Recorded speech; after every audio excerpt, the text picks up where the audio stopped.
इंदौर की सोनम जो मेघालय से अचानक लापता हो गई थी, अब मिल गई है। सोनम के गायब होने के बाद जो रहस्य बना हुआ था, उसकी बरामदगी भी उतनी रहस्यमय तरीके से हुई है। पुलिस जिसे मेघालय से लेकर असम मिजोरम में तलाश कर रही थी, संभावनाएं जताई जा रही थी कि वो बांग्लादेश में भी हो सकती है। उसके अपहरण के दावे किए जा रहे थे, सीबीआई जांच की मांग हो रही थी, अचानक ही मिल गई है। और सबसे बड़ी बात तो ये, उसे किसी जांच एजेंसी ने बरामद नहीं किया है, किसी अपहरणकर्ता के चंगुल से नहीं छुड़ाया गया है, ना ही वो किसी के चंगुल से छूटकर भागी है, बल्कि उसने खुद अपने आप को पुलिस के हवाले किया है। सोनम की बरामदगी के बाद उसके पति राजा रघुवंशी मामले का भी खुलासा हो गया है। राजा रघुवंशी के साथ सोनम 20 मई को हनीमून के लिए मेघालय रवाना हुई थी। करीब 1 महीने पहले 11 मई को दोनों की शादी हुई थी। 7 फेरे लिए थे, जिस राजा रघुवंशी के नाम का सिंदूर सोनम ने अपनी मांग में सजाया। परिवार खुश था, रिश्तेदारों ने नवविवाहित जोड़े को आशीर्वाद दिया और 20 मई को दोनों शिलांग हनीमून के लिए रवाना हो गए। 22 मई को कपल नोंगरियांट गांव के शिपारा होम स्टे में रुके। अगले दिन सुबह 6 बजे चेकआउट किया और तभी से दोनों के मोबाइल बंद हो गए। 24 मई को मवालखियत से करीब 25 किलोमीटर दूर ओसरा हिल्स की पार्किंग में स्कूटी लावारिस मिली। राजा और सोनम का फोन नॉट रीचेबल हो गया। उसके बाद से किसी अनहोनी की आशंका दोनों के ही परिवारों को होने लगी थी। इसके बाद जंगल में राजा और सोनम का सामान मिला तो चिंता और ज्यादा बढ़ गई, और ये चिंता सच भी हो गई जब 2 जून को राजा की बॉडी वेई सावडोंग झरने के पास गहरी खाई से मिली।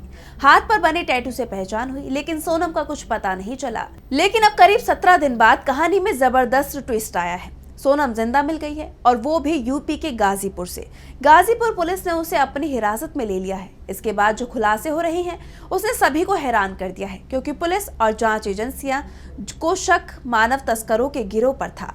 लेकिन राजा के मरने के पीछे अब जो कहानी सामने आ रही है, वो किसी बॉलीवुड फिल्म की तरह दिखाई दे रही है, क्योंकि राजा की जान लेने के पीछे अब सोनम का ही हाथ सामने आ रहा है, और ये बात अब खुद सोनम कबूल भी कर रही है। दरअसल सोनम को भी समझ आने लगा था कि उसके लिए अब बचने के रास्ते बंद होते जा रहे हैं। इसके बाद वो 9 जून की सुबह 3 बजे से लेकर 4 बजे के बीच उत्तर प्रदेश के गाजीपुर के नंदगंज इलाके में एक ढाबे पर पहुंची। वहां से उसने ढाबा संचालक का फोन लेकर अपने भाई को वीडियो कॉल किया और बताया कि वो गाजीपुर में है।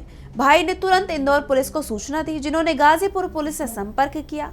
पुलिस मौके पर पहुंची और सोनम को 1 स्टॉप सेंटर में मेडिकल जांच के लिए रखा गया।